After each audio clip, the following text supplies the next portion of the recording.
अब देखो जो नेक्स्ट क्वेश्चन है वो है अपना जेईई एडवांस पेपर 2 का। और अगर इस क्वेश्चन की बात करें तो ये जो क्वेश्चन होता है, इस तरह का कॉन्सेप्ट जो रहता है वो हर साल बच्चों को जेईई एडवांस की क्लास में क्या होता है, सिखाया जाता है।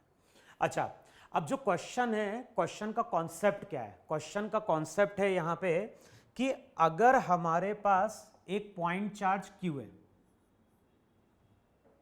पहले हम बात कर रहे हैं किसकी, कॉन्सेप्ट की। तो मैंने क्या बोला, अगर हमारे पास कोई पॉइंट चार्ज क्यू है और उससे x डिस्टेंस पे हमने क्या किया है, एक सर्कुलर रीजन बनाया है, और ये जो सर्कुलर रीजन है इसका रेडियस वहां पे कितना है, r है। तो उस केस में ये जो पॉइंट चार्ज रहेगा उसकी लाइंस ऑफ फोर्स इस सर्कुलर रीजन से क्या करेगी, पास करेगी।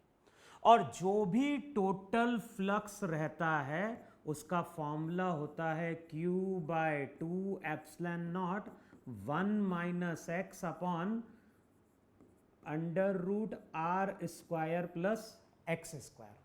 और जब भी ये रिजल्ट डिराइव किया जाता है क्लास में तो बच्चों को हम बोलते हैं कि ये रिजल्ट तुम्हें याद रखना है, या फिर जहां पे हम पढ़ाई लिखाई कर रहे हैं, अपनी स्टडी कर रहे हैं, वहां पे इन फॉर्मूले को नोट डाउन करके रखना है। क्योंकि अगर ये फॉर्मूला मालूम नहीं है तो डिराइव करने में हमें क्या लग जाएगा, टाइम लग जाएगा। तो अगर कोई पॉइंट चार्ज है और उसके सामने कोई सर्कुलर रीजन है जिसका रेडियस आर है, तो उससे जो फ्लक्स पास करता है वो होता है Q by 2 epsilon naught 1 minus x upon under root r square plus x square. X charge का डिस्टेंस है और आर वहां पे क्या है, उस सर्कुलर रीजन का रेडियस है। तो हमें जो क्वेश्चन सॉल्व करना है, क्वेश्चन में यही कॉन्सेप्ट क्या करना है, यूज करना है।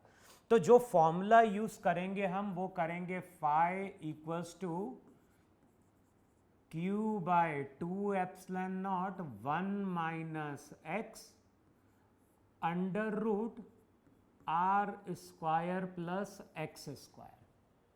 तो ये जो कॉन्सेप्ट है, ये कॉन्सेप्ट वहां पे हमें क्या करना है, यूज करना है। अब क्वेश्चन में क्या बोला गया है, क्वेश्चन में बोला गया कि एक पॉइंट चार्ज है जिसको हमने सिलेंडर के बीच में लाके प्लेस किया है। अब हमें कैसे मालूम चल रहा है सिलेंडर के बीच में लाके प्लेस किया गया है? तो क्वेश्चन में ये इंफॉर्मेशन दी है कि ये जो एंगल है थीटा बन रहा है और नीचे वाला एंगल भी कितना है, थीटा है। अच्छा, अब यहां से लेके यहां तक का डिस्टेंस मान लो x। अब ध्यान रखना है ये x डिस्टेंस हमारा क्या है, कांस्टेंट है। क्या चीज को वेरी करा रहा है, पहले एंगल 30 था, बाद में एंगल क्या हो गया, 60 हो गया। तो वहां पे पूछता है कि जो कर्व सरफेस है उससे अगर फ्लक्स पहले फाई लिंक कर रहा था तो अब ये फ्लक्स कितना हो चुका है, फाई बाय n हो चुका है, और हमें n की वैल्यू क्या करनी है, फाइंड आउट करनी है। तो अब क्या करेंगे वहां पे, एक तो हम ये फॉर्मूला यूज करेंगे, दूसरा हम यूज करेंगे वहां पे गॉस थ्योरम। गॉस थ्योरम क्या बोलती है, गॉस थ्योरम बोलती है कि अगर कोई पॉइंट चार्ज है, अगर कोई पॉइंट चार्ज है उसके चारों ओर हमने क्या किया है, गॉसियन सरफेस इनक्लोज्ड किया है, तो जो टोटल फ्लक्स लिंक करता है उसको हम लिखते थे Q बाय एप्सिलॉन नॉट। तो जो टोटल फ्लक्स लिंक करेगा वो होगा Q बाय 2 एप्सिलॉन नॉट। अब हमें मालूम है कि इस सर्कुलर बेस से अगर फ्लक्स फाई बी लिंक करेगा तो इससे भी कितना लिंक करेगा, फाई बी लिंक करेगा वहां पे। तो अगर हमें कैलकुलेट करना है flux link with curved surface, अगर हमें कैलकुलेट क्या करना है, flux link with curve surface, तो क्या करेंगे, जो टोटल फ्लक्स होगा Q बाय एप्सिलॉन नॉट, जो टोटल फ्लक्स होगा Q बाय एप्सिलॉन नॉट, उसमें से हम सर्कुलर बेस से लिंक फ्लक्स को वहां पे क्या करेंगे, सब्ट्रैक्ट करेंगे।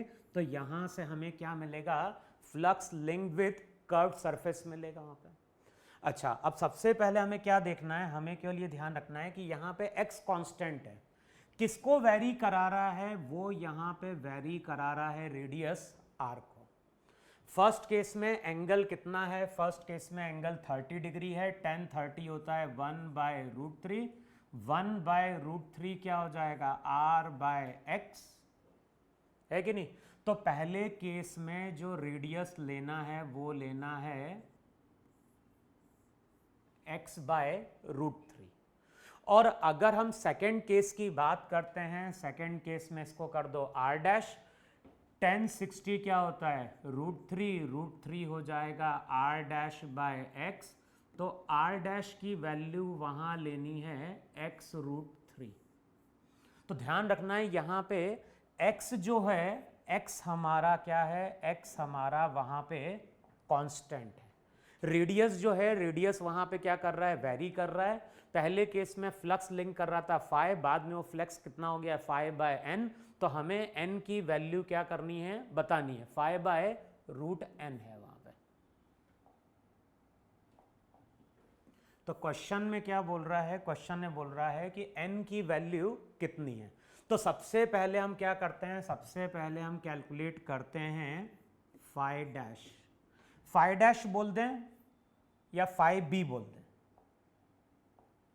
पहले जो फ्लक्स लिंक कर रहा है बेस से, इसको बोलो फाई बी। फाई बी की वैल्यू क्या होगी, q/2ε0 1 माइनस एक्स। अब मैंने क्या बोला है, हमें किसकी जगह पुट करनी है, हमें r की वैल्यू पुट करनी है। तो यहां पे हो जाएगा √r²। √r² का मतलब हो गया x² / 3 प्लस क्या हो गया x²। तो रिजल्ट हो जाएगा q/2ε0, q/2ε0 1 माइनस। अब ध्यान रखना है x x कैंसिल आउट होगा, 3 + 1 क्या हो गया 4, ऊपर जाएगा तो ये बन जाएगा √3/2। देखो है कि नहीं वहां पे। ये जो फ्लक्स है, ये फ्लक्स किससे लिंक कर रहा है, बेस से लिंक कर रहा है। तो फाई क्या हो जाएगा, फाई बाय फाई हो जाएगा q/ε0 minus twice of phi B. Phi B की वैल्यू पुट करोगे, 2 से 2 कैंसिल आउट होगा, q/ε0 1 माइनस √3/2। अब सॉल्व करोगे q/ε0 कैंसिल आउट होगा, तो रिजल्ट आएगा q/ε0 इंटू √3 डिवाइडेड बाय 2। देखो है कि नहीं वहां पे।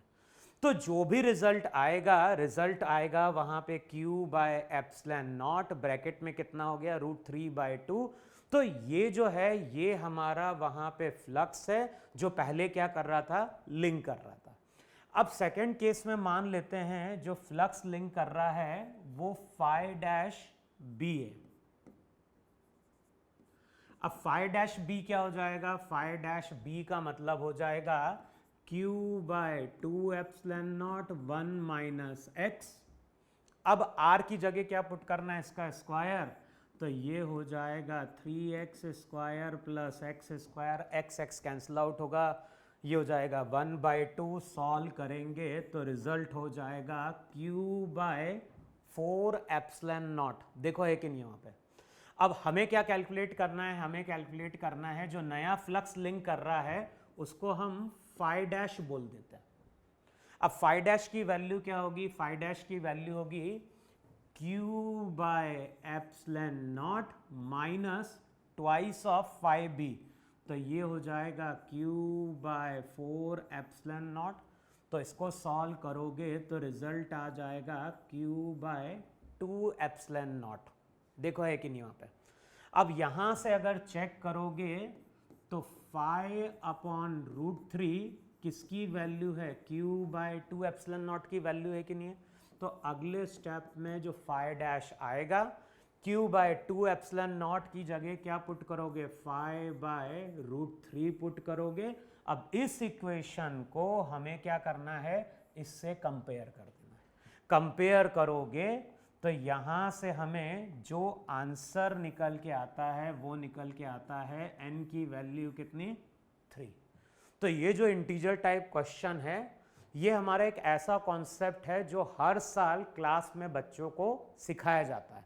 तो वहां पे हम लोग क्या करते थे क्लास में, वहां पे केवल एक चार्ज लेते थे सेंटर पे और बच्चों से कैलकुलेट कराते थे कि कर्व से फ्लक्स कितना लिंक कर रहा है। तो सेम क्वेश्चन यहां पूछा गया है, बस यहां पे कैलकुलेशन को उसने 2 बार कर दिया है क्योंकि एंगल को उसने वहां पे क्या किया है, चेंज किया है। ठीक है। तो इसको देखो वहां पे, अगली क्लिप में हम लोग नेक्स्ट क्वेश्चन क्या करते हैं, डिस्कस करते हैं।